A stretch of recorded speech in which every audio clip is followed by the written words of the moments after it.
I've played tons of NES games. It's one of those libraries that I find myself constantly gravitating to. Many of our favorite franchises began on that little gray box.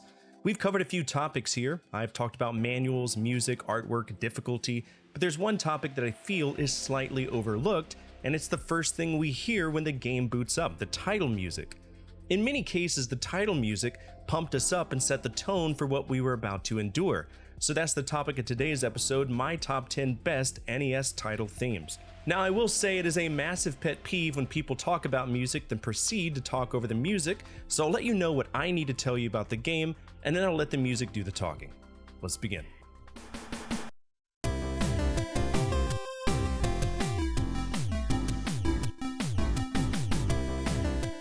You might be wondering, what is this game? I don't know about it. Well, unless you lived in the Scandinavian regions, you wouldn't know about this game. It's a very late PAL NES game with the coveted SCN label. Let's talk about that. If you look at an NES cartridge, you might notice some codes. For example, my copy of Adventure Island is NES TB USA. That means it was released in the United States. But there are other regions out there, DAS for Germany, AUS for Australia, FRA for France, the works. For games released in the Scandinavian region, the code is SCN, and I believe there were roughly 115 SCN labeled games, according to Video Game Galaxy. Food for thought. But the game itself, it's really advanced for what it is. After all, it was released in 1993. It had to compete with a Super Nintendo. The composer was Masashi Kageyama, a sleeper composer who worked on games that many of you might not know because they weren't released in America. Let's listen to the song.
Well, this one is well known. After all, the theme that Nobuo Uematsu created for this one game still rings proudly throughout the entire franchise. We all know the story for Final Fantasy, or at least the myth, right? Square was in dire straits. They were going to make one more game. It was called Final Fantasy, and it was their Hail Mary project to end a string of dead-end releases on various consoles before shuttering forever. And holy shit, it was successful. That's kinda true. Hironobu Sakaguchi did an interview in 2015, and he mentioned that the dev team wanted a game that could be represented in 4 syllables in Latin script, hence FF or Efu Efu. The original name was supposed to be Fighting Fantasy, but there was already an RPG game book that existed with that name. If you're into the paperback RPG era in the early 80s, you might remember it. So the name was changed from Fighting Fantasy to Final Fantasy because it would have been his final game. And Square was facing bankruptcy. We all know this theme, so let's listen to it together one more time.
HeroQuest. Oh, fuck me, this game sucks. I mean, the computer version I played, it sucks. I wasn't really into it. It was a really rudimentary early adaptation of what would eventually transfer into Warhammer Fantasy, if that makes sense.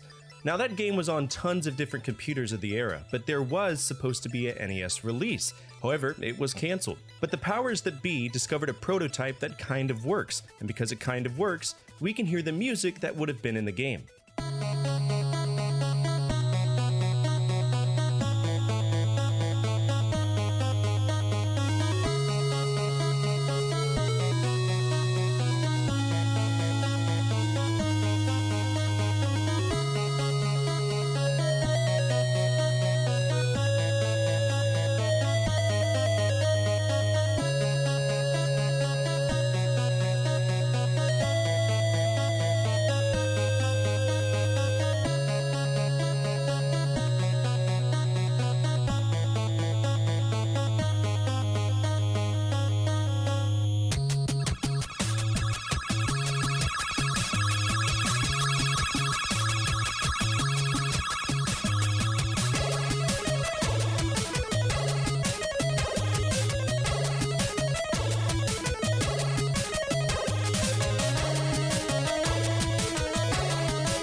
Zelda 2 is the black sheep of the franchise, or at least it was before Breath of the Wild totally shit on the formula that we all knew and loved for years, but what do I know, I'm just a boy. To further anger the community, a lot of people believe the first Legend of Zelda is an RPG. Why?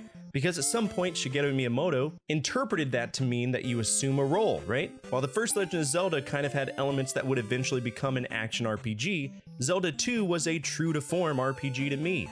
You had XP gains, you could choose which aspect to level up.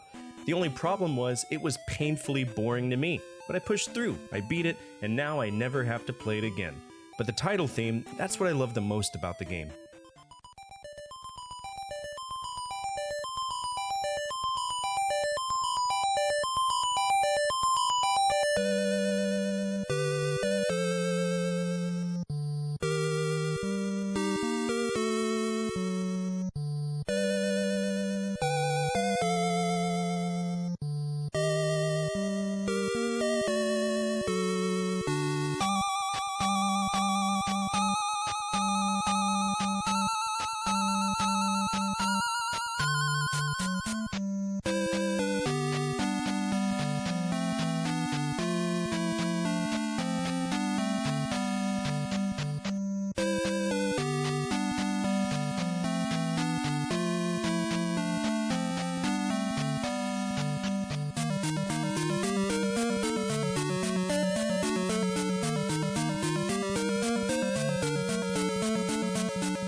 This is a classic. Nothing screams legacy like a good solid title theme that's used over and over and is remixed and remade for new generations. And to me, that's what we get with The Legend of Zelda.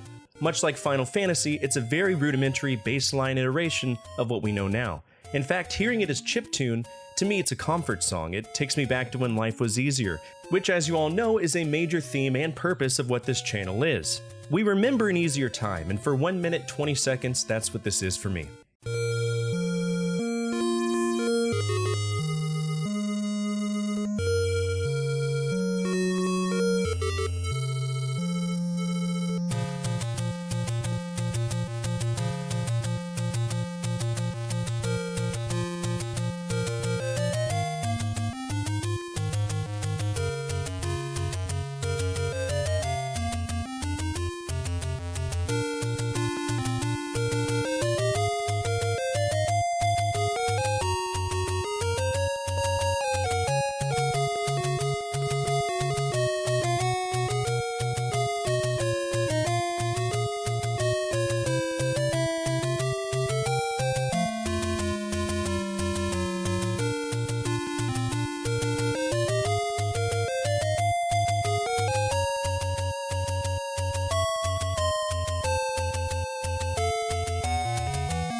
Oh, buddy, Hiroshige Tonomura had a silver fucking spoon handed to him when it came to this one.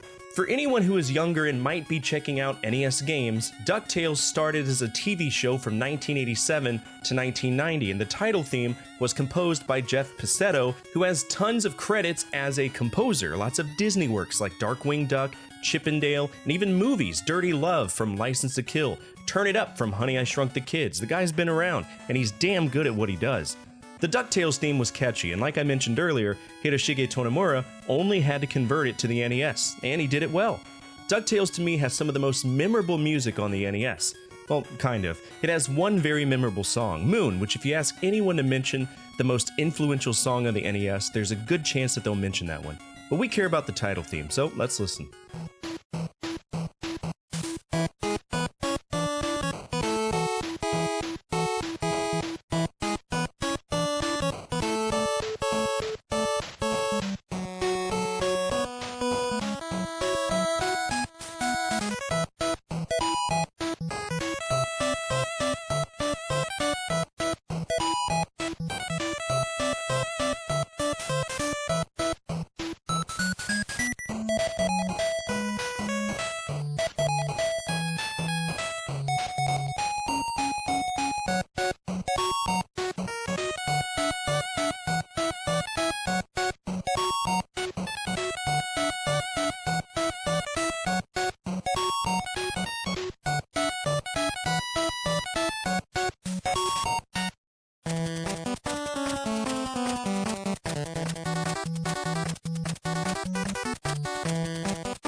To me, Capcom is one of the companies that understood that quality music has to accompany a quality game. Capcom was a beast to be reckoned with in the 80s, especially the late 80s on the NES. I could have easily loaded up this list with nothing but Mega Man themes, but certain ones stuck out. Mega Man 2 is another one of those memorable songs from the NES era, and it's accompanied by a sweet little intro sequence that plays into the menu.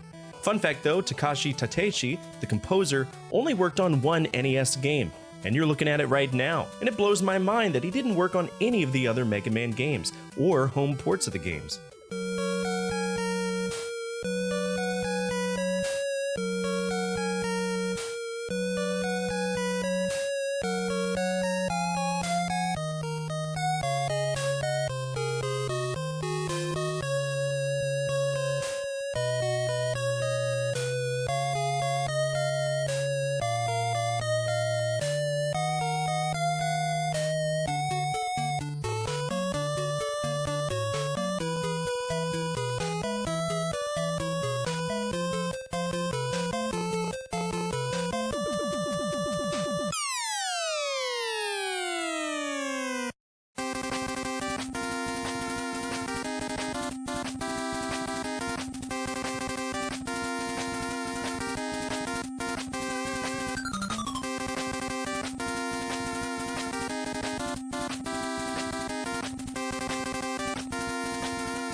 This is the last Mega Man game, I promise, but I would be a fool to not bring up the legendary compositional abilities of the Fujitas. Not related, just the same last name. Yasuaki Fujita and Harumi Fujita kicked ass by bringing us a lovely, upbeat, and unique music soundtrack that helped us take down the Robot Masters. It's actually interesting. Harumi Fujita did a lot of the work on the game, but then she had to go and get herself pregnant, so Yasuaki Fujita came in and finished all the work for her. They did a great job, and should you have owned this game in the year of our Lord 1990 onwards, this is the theme you heard.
Alright, we're getting into the no fucking around territory. The people who effectively made the NES sound chip their bitch, and if you look into the dictionary at the word mad scientist, you'll see a picture of an unassuming man looking incredibly bored with sparks coming out of his fingertips. His name is Tim Fallon, and his compositional abilities are out of this fucking universe. Anytime you play a game that Tim Fallon composed for, just know you're not really playing a game, you're listening to a proto-rock soundtrack that happens to have a game attached to it. I am not a fan of anything that Software Creations developed through the years, but holy butt nuggets, this music is always epic.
We gave a lot of grace to Tim Fallon's, and there will be more of him, that's the legacy he forged, but in Japan there is someone I consider the Japanese Tim Fallon, someone who has always landed shit games, but had the responsibility to compose for those shit games, and his name is Naoki Kodaka. Now, full disclosure, I think Journey to Silius is a great game, but many other Sunsoft ventures, they weren't for me.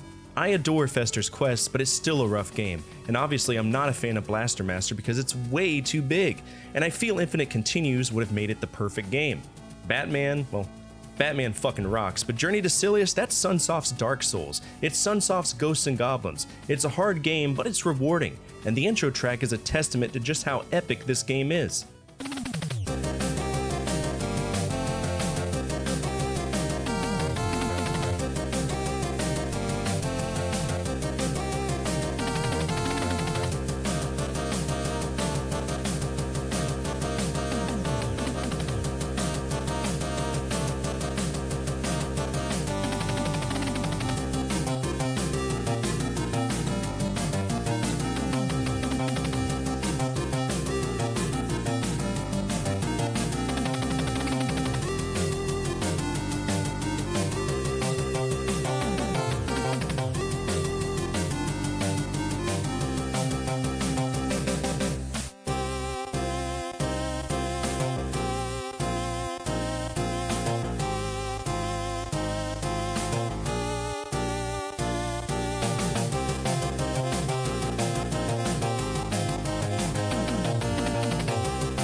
I can imagine the conversation already. Oi Tim, we're working on a video game adaptation of Robert Angel's Charade's drawing game Pictionary. Hasbro owns the rights, and they want us to work on the NES version. Think you can whip up a simple melody for the soundtrack? Then a week goes by, the same guy comes in and asks, "Hey champ, got that title theme done?" And then what you're about to hear plays, and I can only imagine that same guy going, "Fucking hell, Tim, it's Pictionary, a game about drawing. No, stop!"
And finally, we come to the quintessential NES title theme, at least when we talk about games with the absolute best NES title theme. Out of every single piece of interactive media that could have been plugged into the NES from 1985 all the way to 1995, the one game that stood out to me is Solstice.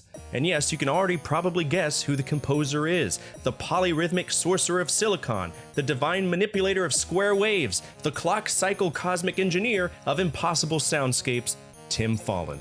Now, I will say, Solstice is not particularly a good game. It's isometric, it's slow, it's basically every isometric platformer on the ZX Spectrum, Amiga, but it's on the NES. And while I might not like the game, I adore this 2-minute, 57-second proto-rock anthem that happens as soon as we boot up the game.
And that's it for today's episode. What did you think of this list? Are there any title themes that stick out to you?